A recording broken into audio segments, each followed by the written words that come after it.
Good evening, everyone. We're going to get started here in one moment. Hi, there's Hello.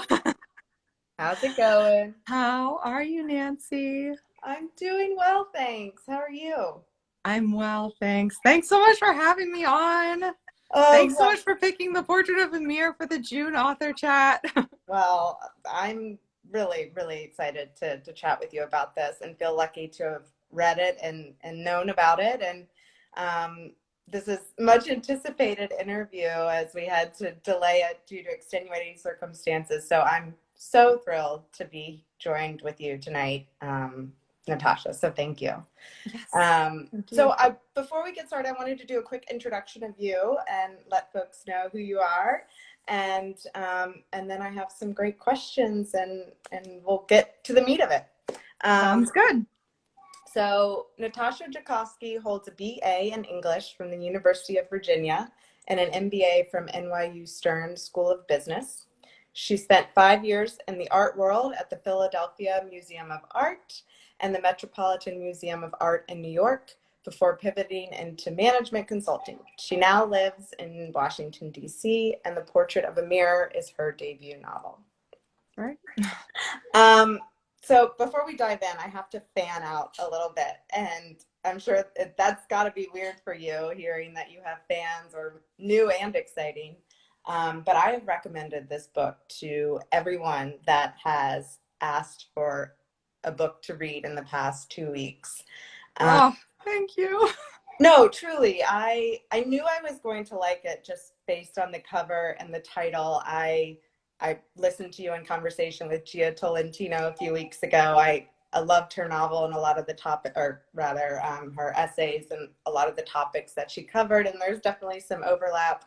But it's highly intellectual and yet really accessible, which reminds me of another author that I really love, which is Sally Rooney. Love Sally Rooney. Yeah, she's amazing. So anyways, I can't say enough good things about this. And I feel very privileged and lucky to chat with you about it. So I thought we could start at the beginning. Okay.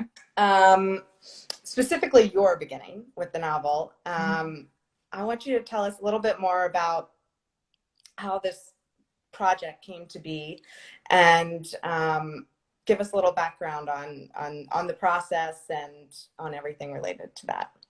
Yeah, there's really, kind of two start dates when you think of process-wise. When I was an undergrad at the University of Virginia.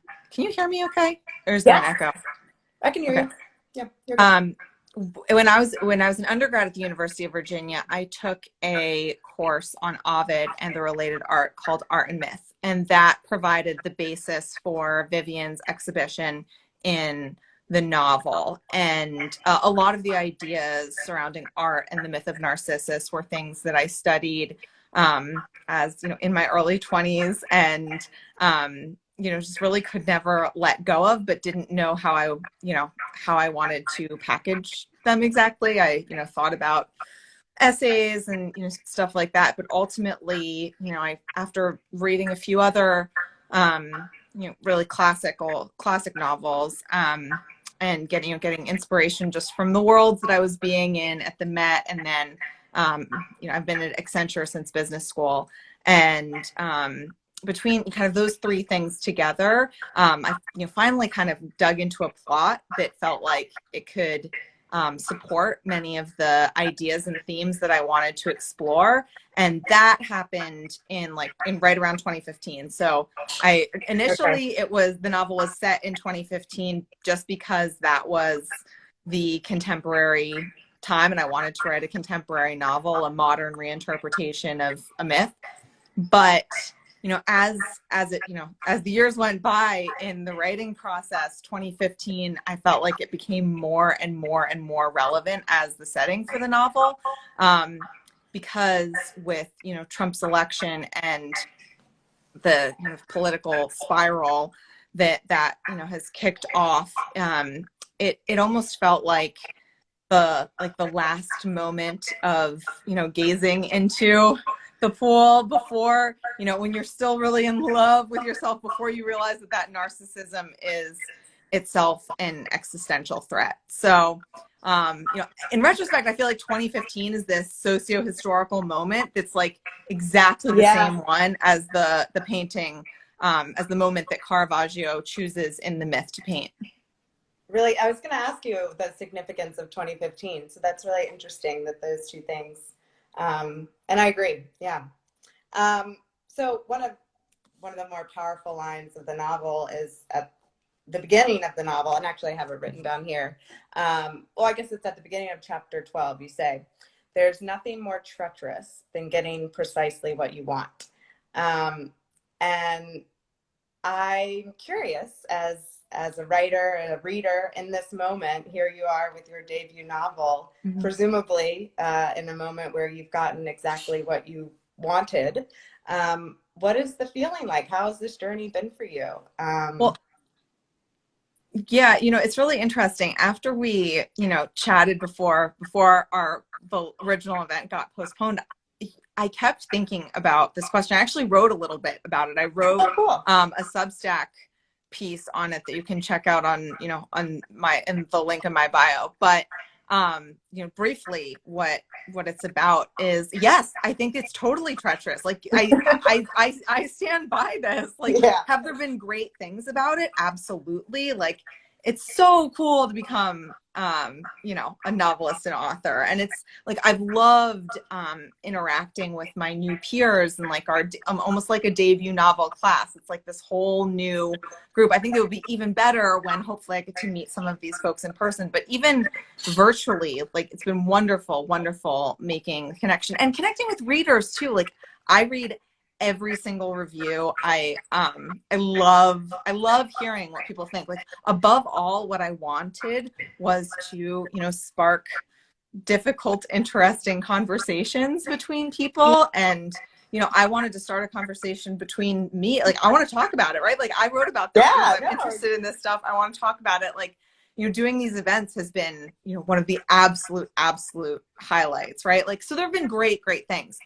Overall, it's definitely treacherous. Like the goalposts keep on shifting. Like art is as much of a hedonic treadmill as anything else. I mean, it's more associated with like the corporate world and golden handcuffs, and it's never enough. But I think that's true with like prestige and like the art world too. And you adapt to everything good that happens, and you're just constantly, this is why we meditate and do all that, that kind of stuff, right? But like, it's really hard to counteract the, baseline human tendency for hedonic adaptation.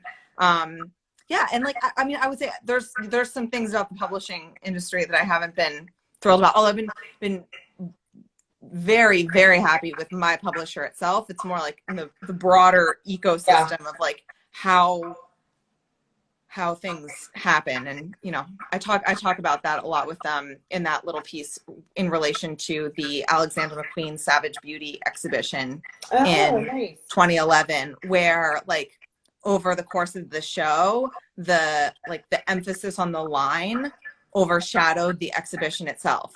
Like I think that with books, people are too interested in what other people are paying attention to and not interested enough in the work of art itself. And it's, it's inherent. It's because of, all of the things going on with capitalism in our society and the incentive models. Right. But I will say that's been pretty treacherous for me. That's actually a great segue into something I wanted to talk about. And it's related to publishing, related to your experience. You've mentioned and referenced this in a few other interviews, and I think it's really interesting. You say this novel is out of fashion. And I'd love for you to speak a little bit more about what you mean when you say it's out of fashion, and what are some of the circumstances that allowed you to really lean into that brand, or doing something that is not on brand, if you will. Yeah. I mean, I'm going to answer your second question first, which is the reason that I did it is I just wasn't paying attention to contemporary literature while I was writing it. I was reading the novels that I wanted to emulate, which were The Portrait of a Lady and Middlemarch and Pride and Prejudice and Picture of Dorian Gray. Like I was really mainly focused on dead authors because that's just, I mean, I was just in a mode where that was kind of what was helpful for me. It's also just kind of what I naturally read most of in what's assigned in school, right? And some of these ideas really were things that I had started thinking about really, really young, right? Right. And I mean, I guess to your second point, like why it is out of fashion is because the stuff I'm looking at is out of fashion. I think there's a big like blowback or pushback against the Western canon. Much of it is for good reason. Like representation is super, super important in literature and art. And I mean, it's critical. Like we should have, more diverse perspectives. It shouldn't be only Western art and only Western classical literature, but you also want to throw out the baby with the bathwater. Yeah. And like there's amazing stuff that's just gone out of fashion, because it's rooted in a lot of, systems that really suck. Yeah. Yeah.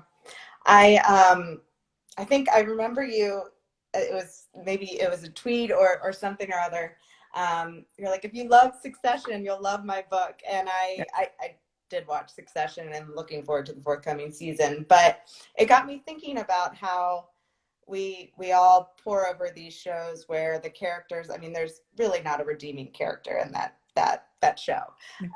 And yet we all consume it and we take it for what it is and we enjoy it. And I wonder if there's this, and maybe it's not new, but there's a pressure on literature and books that didn't exist for it to be life-changing and for it to change the world. And maybe there's obviously still a need for that and room for that, but also is there an opportunity to just enjoy a novel, enjoy a piece of art, be entertained, be delighted? I'm curious your thoughts on that. I mean, I absolutely think that's the case. There's this sense that like books are very serious, right? And Yeah. or a certain type of book, right? A book with a Renaissance painting on the cover is very, very serious, right? And shouldn't be fun. I mean, actually, I've had a couple people ask me like before we've gone live or something, like, are you going to be offended if I say the book is fun? No, like the book is supposed to be fun. It's not offensive. Like I'm thrilled if you think the book is fun. Like, and I think that there's this idea that books like have to be instructive or like productive or something. And I very much am of the Oscar Wilde school of thought here that, all art is quite useless, right? There's almost a form of rebellion that I actually think is very, politically in line with the, maybe more in fashion novels around, pushing back against this capitalist utility and, the idea that every novel is supposed to be instructive or make you a better person. My novel is definitely not going to make you a better person. but I don't think that that's necessarily the point of art. Like I was looking to create an aesthetic, not a moral novel. And it explores the morality of the characters in great, great depth. But my goals were all aesthetic here. And this is, read.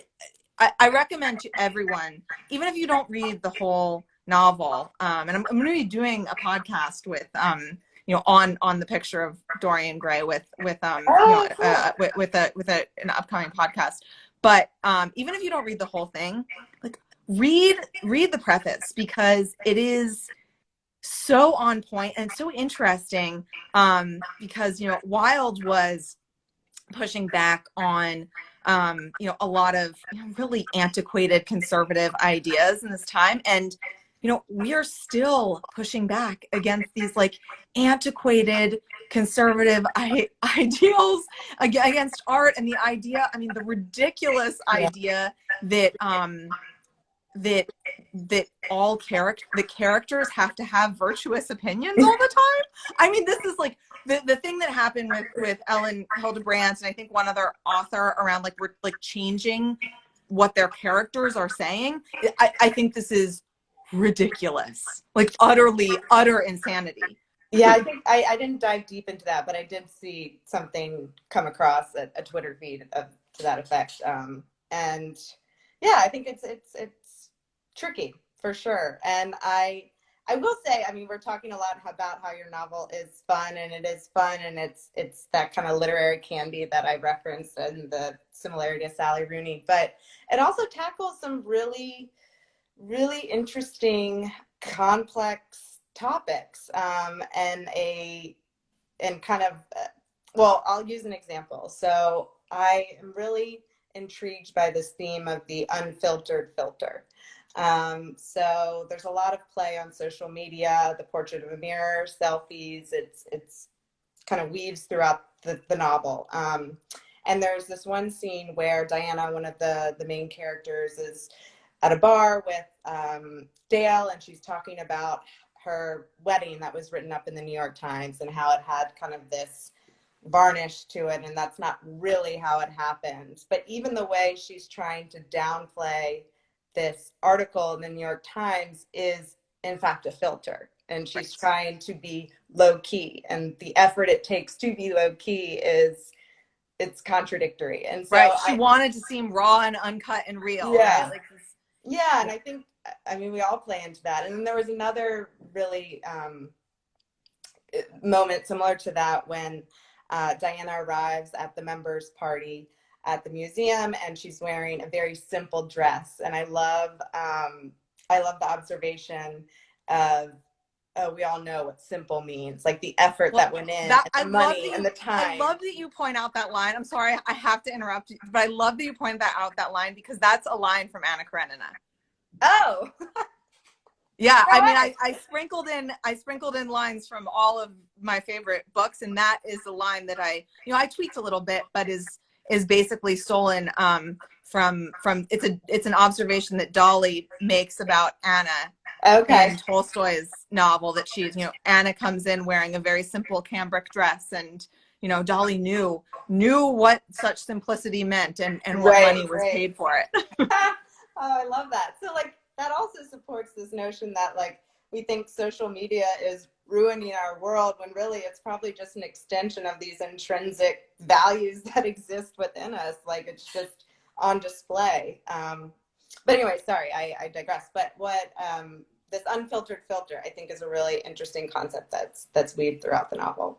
Yeah, thanks. I mean, look, I think we've all seen this cycle. Will seem really, really familiar to people, right? Where you have an Instagram celebrity whose life looks perfect, and then all of a sudden they post like what looks like an unfiltered selfie that says like, doing this is so hard and none of it's real, and this is the real me, right? And like the real me looks really, really good for a real you, right? And Yeah. and that's not real either. Like the idea that there is no filter is, besides maybe with like 2 or 3 people in your life, is kind of silly. Like we're all doing it. It's just, the idea, the impression of being unairbrushed or unfiltered, I think is kind of a misnomer that just makes the filters more powerful. And to the point on that, this is an old thing.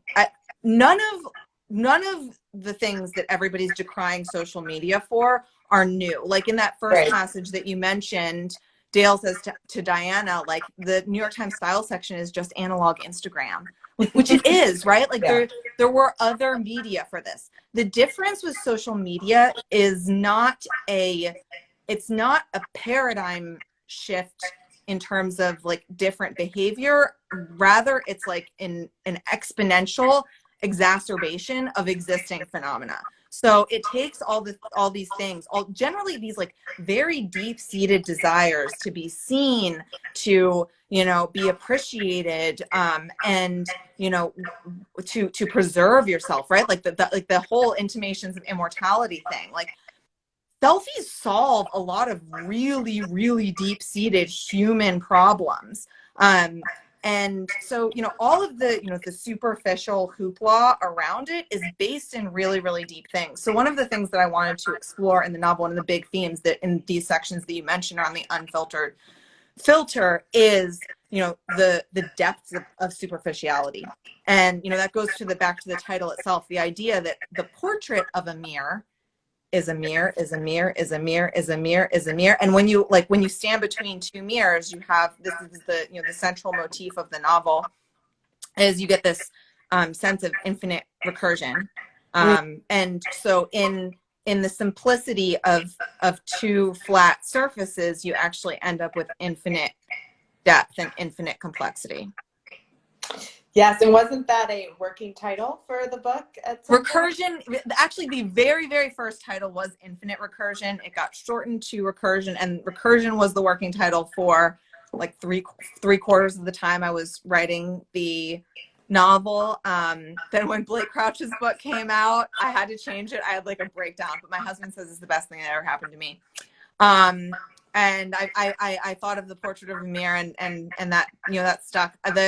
My publisher like almost changed the title from The Portrait of a Mirror to Quite Useless, but at the last second, the sales group thought that Quite Useless, out of context with the full Wild quote, was going to seem too negative, and stuck with The Portrait of a Mirror. I'm really glad they stuck with The Portrait of a Mirror. I think it's clearer immediately, along with the themes of the novel. And you get to have Caravaggio on the book cover. Well, he was going to be on the cover no matter what. Okay, fair enough. And what was also so cool, so I don't know if you guys can see this, it's like the Instagram and friend feature, but I hadn't seen this before, but I thought it was so fascinating.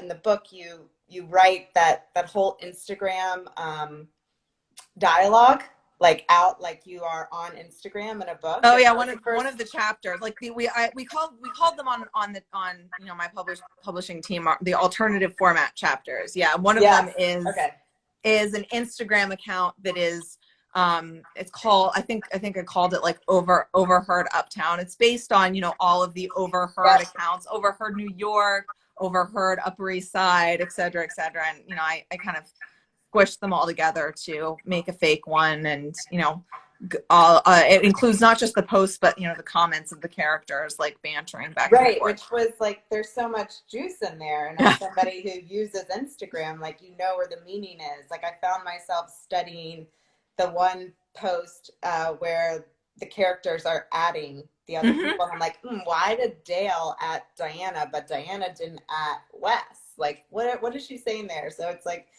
now we have that meaning exists because we spend so much time and communicating on these platforms.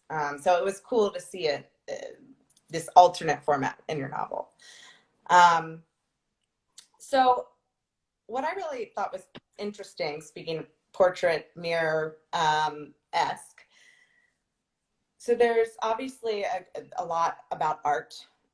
You have a background in art, and there's extensive knowledge not only about art in itself, but kind of the world of art and having worked in these museums. But then on the other side, one of your characters works as a consultant. And so there's very much this, the language of the consulting world and more business and tech exists. And I love that they kind of coexist throughout the novel. And as somebody who kind of has now feet in both worlds, I'm curious, do these art and tech or art and science, can they coexist? Are they mutually exclusive? Or are they wonderful complements to one another? I'm curious your thoughts. I mean, I think they're hugely complementary. At least they have been for me.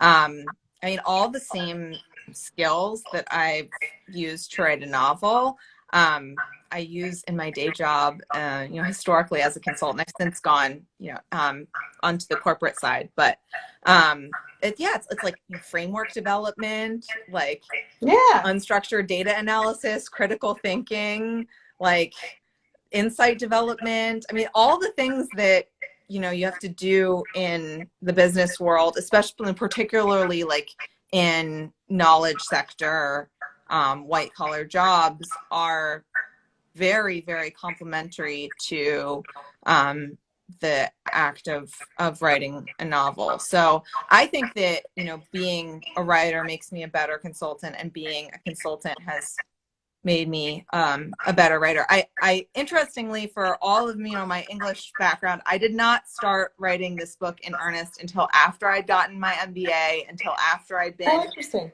at Accenture for a while. Like the ideas on art were old, but like all of I don't know that I could have really, I don't know that I ever would have written, a novel, as opposed to, essays and nonfiction. This is the first fiction of any kind I've written. But it just, my exposure to the business world is part of what made fiction seem like the right vehicle. I love that. And I think it kind of circling back to our earlier discussion about, is there a place for writing a novel and reading a novel that is fun? I mean, I was an English major and I graduated right, during the recession, and one might say that Me too. was not productive choice. But, I think there's gains to be had and following pleasure and interest, and they come, and to your point, like the being a writer and a reader makes me better at my job and vice versa. So here's the challenge, I think, with it though, and Gia and I talked a little bit about this, but I don't think we went I didn't go fully there with it, is that a lot of the business jobs that English major skills are really good for are not entry level. So the way that I got into jobs that leverage my English major skills so effectively, and I mean I see this to everyone, that reading Ulysses is like the best training you could imagine to become a management consultant. But I was missing a lot of like entry level business acumen that I got from getting my MBA. So I do, for me, I chose to get an MBA rather than an MFA. I already felt like I knew how to write. What I didn't know about was the business world. And like you, I graduated into a recession, had some, economic insecurity there, and wanted to do something that I, knew would be able to support myself. And, writing's really, really chancy. And I went a route that, even if novel thing didn't work out, that, I'd be able to do something else too. I love that. Okay, so this is something we do at the end of our interviews with authors. We call them rapid fire questions, but they don't have to be rapid fire, but it's just more to get to know you and learn more about what inspired this novel. So the first question I wanted to ask you in this rapid fire series is, what is on your nightstand currently? What book is on your nightstand? The Transit of Venus by Shirley Hazard. I'm not familiar with this one. It's a book from the 1980s that was recently re-released with a foreword by Lauren Groff. Oh, well, I know her. Yeah.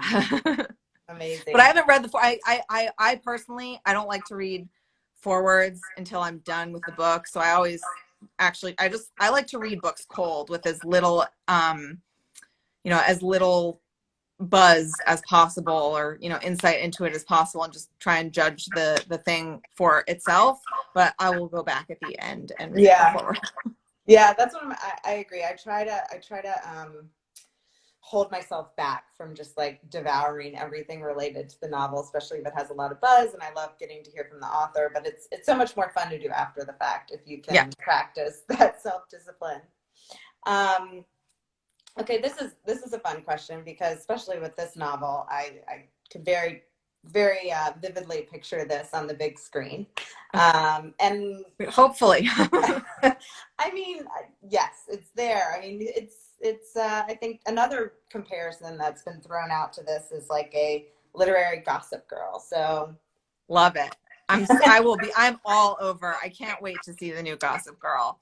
And we'll see if I'm I'm looking forward to some hot takes on that. Yes, absolutely. So with that, I'm curious if you've given some thought to who might play some of your lead characters.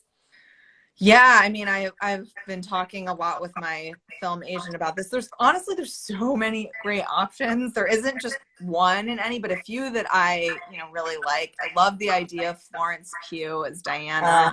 oh, I love the idea of Emmy Rossum as Vivian, although I could also really see Lily Collins.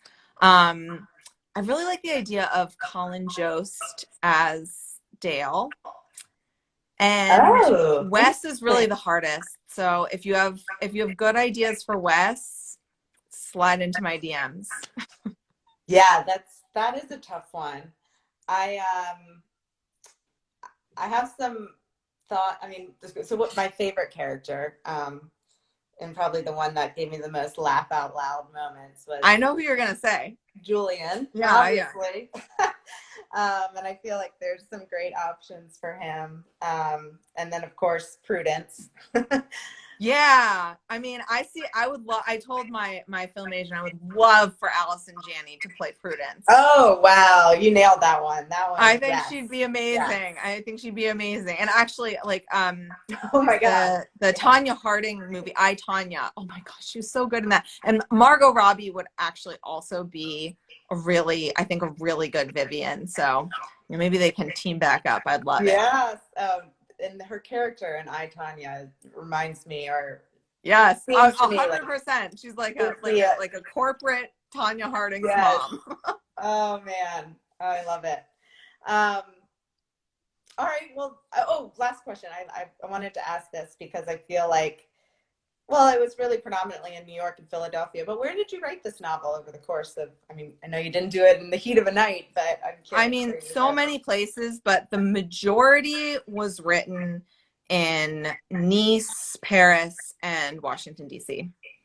So I actually wrote most of it after I left both New York and Philadelphia, which Oh, I've okay. lived in both. I've lived in both New York and Philadelphia. Both But great cities.